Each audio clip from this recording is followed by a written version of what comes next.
Alors on est dans les halachot qui concernent l'interruption pendant les brachot du Kriyat Shema. Alors on ramène ici une question. Est-ce que si on se trouve dans un minyan en train de faire la tfila, donc en train de faire le yotzer, dans la salle d'à côté, il y a un autre minyan. Et cet autre minyan, il en est à un autre endroit de la tfila. Et tout d'un coup, on entend le minyan d'à côté qui fait Kaddish, ou Kedusha, ou Barechou. Et nous, on est au milieu du yotzer. Est-ce qu'on doit répondre sur le minyan d'à côté? C'est la question qu'il pose ici, elle est pour le Chazan, Bichlal. Celui qui est en train de faire la tfila dans la pièce où on est dans le yotzer. Mais il entend à côté la Kedusha. Est-ce qu'il doit répondre à côté ou il ne doit pas répondre à côté? Qu'est-ce que vous en dites? Vous êtes pour? Non? On est là, on est à côté. C'est le réflexe normal. Le réflexe normal, il dit, bah ça, eux ils font leur minyan, nous on fait notre minyan. Et donc, il n'y a pas de raison qu'on réponde chez eux. Mais il y a un autre réflexe qu'on pourrait avoir.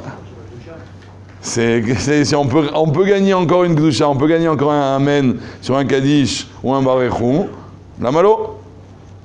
Alors la vérité, c'est que ça dépend tout simplement des gens qui sont en train de faire la tfila. Et surtout du Shaliach Tzibur. S'il risque de s'embrouiller en commençant à répondre à droite et en revenant à gauche, par exemple s'il n'a pas de sidour ou un truc comme ça, alors effectivement il ne doit pas répondre, comme vous dites. Mais s'il peut répondre sans problème, faire une petite pause, répondre à la Kedusha d'à côté et continuer, pour lui et pour le Tzibur qui est avec lui, il n'y a pas aucun problème, c'est peut-être même une mitzvah. D'accord? Au milieu de la paracha. Au milieu, pas de la paracha, au milieu du yotzer, j'ai dit. Au milieu du yotzer. Au Shtibler, ils font pas ça, tu as raison. Tu as raison, mais bon, en disant qu'au Shtibler, il y a beaucoup d'interruptions, peut-être c'est à cause de ça.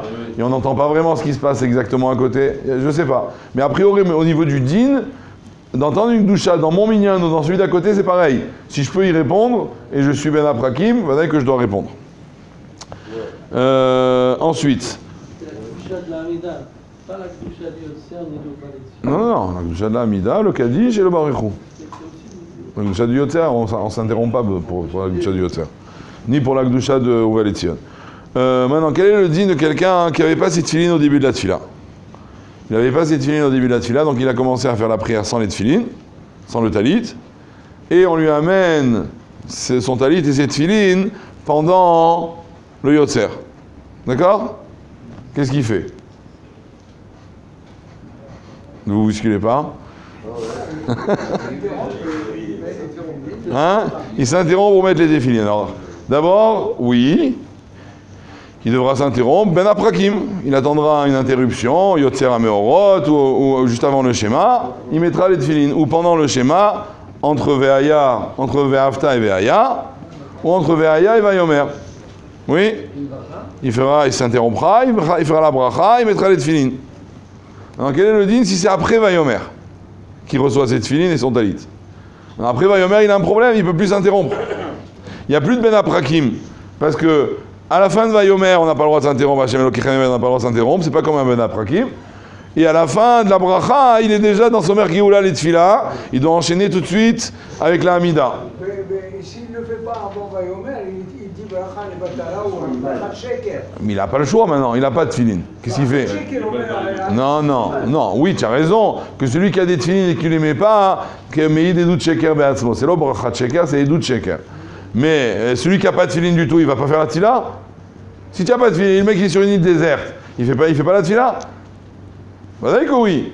C'est sûr qu'au niveau du hidour, au niveau de la mitzvah, il vaut autant dire les tzitzit, lire les tzitzit en mettant les tzitzit, et dire les tefilin en mettant les tefilin. Mais si on peut pas, on peut pas. Donc en l'occurrence, ici, qu'est-ce qu'il doit faire au niveau de l'interruption? Alors les maaseh, il y a une marloquette entre les Sfaradim et les Ashkenazim. Je ne vais pas vous embrouiller, donc je vais vous dire que la halakha des Sfaradim, à moins qu'il y ait un Ashkenaz qui se lève et qui me lève la main. Les maaseh, c'est comme ça. Au niveau du talit et des tefilines, il les mettra, d'après les Sfaradim, il les mettra sans bracha. que c'est pas une vraie interruption, parce qu'il ne dit rien. Donc il mettra le talit et les tefilines sans bracha. Seulement après la Hamida, il fera la bracha. Non, excusez-moi, j'ai dit une bêtise. Mechila. Ça c'est pour un autre cas.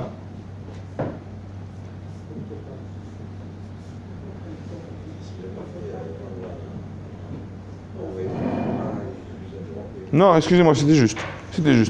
Donc, il mettra le talit et les tefilines sans bracha. Seulement après la Hamida, il fera la bracha.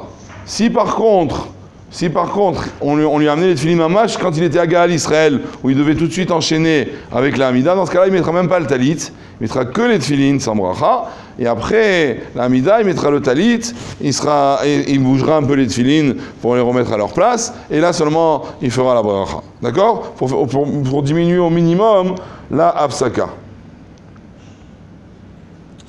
Ok ? Troisième cas.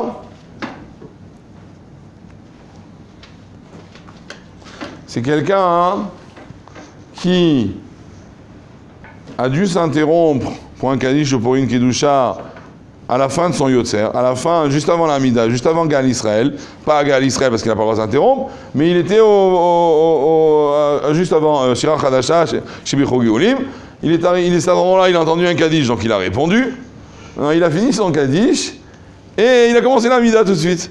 Il a oublié de finir la bracha.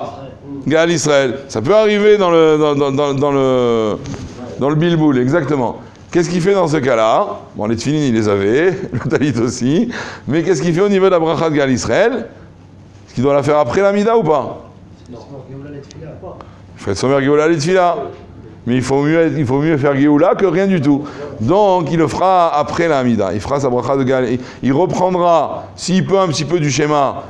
Et la dernière bracha, il dira Gaal Israël après la Hamida. Ok? Voilà. Chazak u'baruch.